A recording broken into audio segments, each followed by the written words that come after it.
আসসালামু আলাইকুম।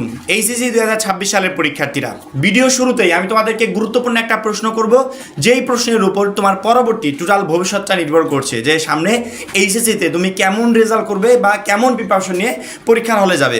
ভিডিও শুরুতে যে প্রশ্নটা করবো সেটা হচ্ছে, তোমাদের কোন সিলেবাসে পরীক্ষা হবে বলো তো? মাত্র 310 টাকায় যারা এখনও আমাদের এইচএসসি 26 টার্গেটে প্লাস কোর্সে যুক্ত হওয়া নাই, খুবই দ্রুত করো, কারণ কি একটা মাত্র কোর্সে এই অ্যানালাইসিস করা সকল সাবজেক্টের সাজেশন সকল গ্রুপের পিডিএফ আকারে পাচ্ছ, সেই সাথে বিগত বছরগুলোর বোর্ড এমসিকিউ উত্তর সহ পাচ্ছ পিডিএফ আকারে, পাঠ্য বইয়ের সকল চ্যাপ্টার অ্যানালাইসিস করা জ্ঞানমূলক ও অনুধাবনমূলক প্রশ্ন উত্তর পাচ্ছ পিডিএফ আকারে, লিখিত অংশে শর্টকাট টেকনিক থাকবে পিডিএফ আকারে, গ্রামার অংশে শর্টকাট টেকনিক থাকবে পিডিএফ আকারে, সেই সাথে পড়াশোনার রুটিন প্লাস এ প্লাস গাইডলাইন সবকিছু থাকবে এই একটা মাত্র কোর্সে। যারা এখনো কোর্সে যুক্ত হওয়া নাই, উপরে আমাদের যে নাম্বারটা দেওয়া আছে এই নাম্বারে 310 টাকা সেন্ড মানি করে এই নাম্বারে হোয়াটসঅ্যাপে আমাকে জানাবে বা সেন্ড মানি করেছি, সাথে সাথে তোমাকে গ্রুপে যুক্ত করে নিব, তখন থেকে তোমার এই প্লাস প্রস্তুতি শুরু হয়ে যাবে। প্রশ্ন শুনে অনেকে বলতে পারবে এত সহজ প্রশ্ন, কোন সিলেবাসে পরীক্ষা হবে অলরেডি তো সবাই জানি। পুরো সিলেবাসে পরীক্ষা হবে, অর্থাৎ টোটালি একটা বই পড়ে পরবর্তীতে পরীক্ষার জন্য প্রিপারেশন নিতে হবে। যদি তুমি জানোই যে কোন সিলেবাসে পরীক্ষা হবে, তাহলে অনেকে দেখলাম এই বিষয়ে অ্যাডভাইস দিচ্ছে, পরামর্শ দিচ্ছে, যেই সিলেবাসটা এইচএসসি 26 ব্যাচের সাথে মিলছে না। কালকে আমার কথা যদি বলো, আমি কালকে আইসিটি সাজেশনটা রেডি করতে গিয়ে আমি যেখান থেকে তোমাদের এইচএসসি 26-এর, অর্থাৎ সাধারণত তোমরা 24 সালে যখন পরীক্ষাটা শেষ করলে, রেজাল্ট দিল, তার পরবর্তীতে কলেজে ভর্তি হলে, তার পরবর্তীতে তোমাদের সিলেবাস নিয়ে টোটাল নির্দেশনাগুলো তারা প্রকাশ করে দিল। সেই নির্দেশনা মোতাবেক পরবর্তীতে আমি আইসিটির চ্যাপ্টার ওয়াইজ লিখলাম। লেখার পরবর্তীতে যখন এই সাজেশন আপলোড করতে যাব বা আপলোড করে ফেলেছি, তখন দেখি 26 সালের জন্য যে সিলেবাসটা, সেই সিলেবাসের সাথে আমার দেওয়া ওই সিলেবাসের কোনো মিল নাই। পরবর্তীতে আমি ইনস্ট্যান্ট ভিডিওটাকে প্রাইভেট করে দিয়ে নতুনভাবে তারপরই আবার নতুন সিলেবাস অনুযায়ী তোমাদের সাজেশনটা রেডি করেছি। এই ভুল শুধুমাত্র এই একটা দুইটা সাবজেক্টে না, আমি দেখেছি প্রায়জনই প্রত্যেকটা সাবজেক্টে ভুল করছে, অর্থাৎ তারা সাজেশন দিচ্ছেই ভুল সিলেবাস। সেই সাজেশন অনুযায়ী শিক্ষার্থীরা কী পড়বে আর কী পড়ে পরীক্ষার জন্য প্রিপারেশন নেবে, আমাদের এই বিষয়টা বুঝতে হবে। আমি যদি আমার সিলেবাস সম্পর্কেই না জানি, তাহলে আমি পড়বো কি, পরীক্ষার জন্য প্রিপারেশন নিব কি, আর সেই প্রিপারেশন নিয়ে কখনো কি আমি এইচএসসি পর্যায়ের মধ্যে একটা পর্যায়ে বেস্ট একটা রেজাল্ট করতে পারবো? আমার তো কখনো মনে হয় না।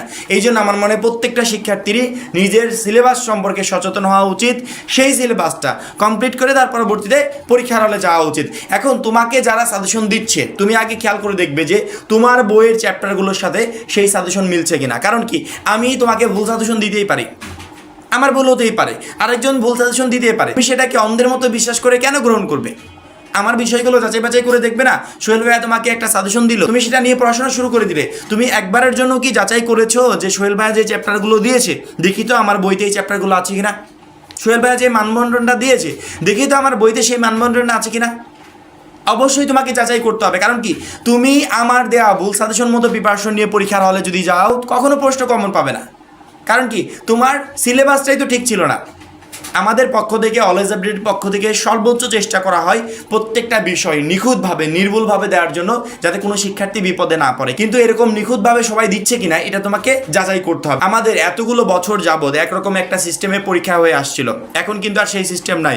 26 সালে একেবারে টোটালি আগের সিস্টেমে ফেরত গেছে। এখন আমি জাস্ট এতটুকু তোমাদেরকে অ্যালার্ট করতে চাই যে এখনই টাইম এইচএসসি পর্যায়ে একটা প্রিপারেশন নেওয়ার। কখনো তুমি পরীক্ষার 6 মাস আগে, 4 মাস আগে, 8 মাস আগে সেই প্রিপারেশন কমপ্লিট করতে পারবে না। যদি এখন থেকে শুরু না করতে পারো, কখনো এইচএসসি লেভেলের এই সিলেবাস তুমি কমপ্লিট করতে পারবে না। তোমাকে এখন থেকে শুরু করতে হবে, এবং শুরু করতে হলে অবশ্যই কোনো না কোনো স্যারের সাজেশনগুলো ফলো করতে হবে, কোনো না কোনো টিচারের গাইডলাইন ফলো করতে হবে।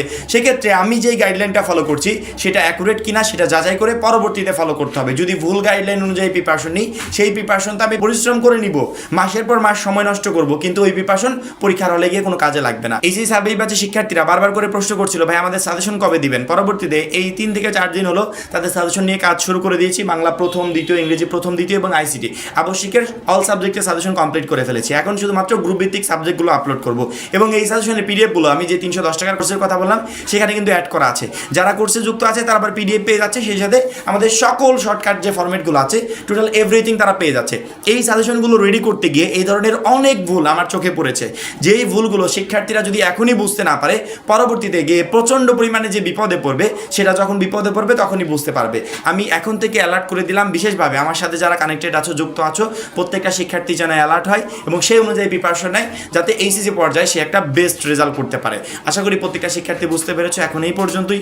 পরবর্তী ভিডিওর জন্য অবশ্যই চ্যানেলটাকে সাবস্ক্রাইব করে রাখবে। যারা এখনও আমাদের 310 টাকার এইচএসসি 26 টার্গেটে প্লাস কোর্সে যুক্ত হওয়া নাই, খুবই দ্রুত যুক্ত হয়ে যাবে। সবাই ভালো থাকবে, সুস্থ থাকবে, আল্লাহ হাফেজ।